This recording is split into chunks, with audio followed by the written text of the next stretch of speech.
15 bahay ang natupok sa Talisay City, Cebu. Hinihinalang nag-overheat na naka-charge na cellphone ang sanhi ng sunog.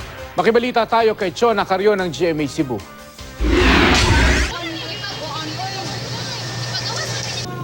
Dali-daling rumisponde ang mga bumbero ng Talisay City sa sunog na sumiklap sa Barangay San Roque kaninang umaga.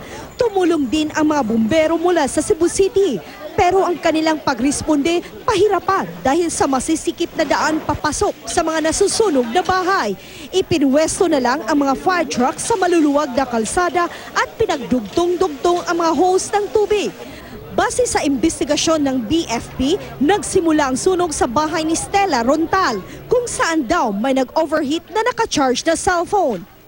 Igura yun ako gipasok, yadeng ibiya ko dayon. Ya akong anak, naglaba dito sa puso. Pagpanlaba niya, naibuhog siya nga nung nagbuto-buto, ni Siga, nagmaayo, ni Ulbo. Naapula ang sunog matapos ang mahigit 1 oras. 15 bahay ang natupok habang 4 na iba pa ang bahagyang napinsala. Tinatayang aabot sa 100,000 piso ang halaga ng mga napinsalang ari-arian. Inaalam na ng barangay officials ang kabuuang bilang ng mga pamilyang nasunugan para mabigyan ng tulong. Chona Carrion, Nagbabalita, Pilipinas.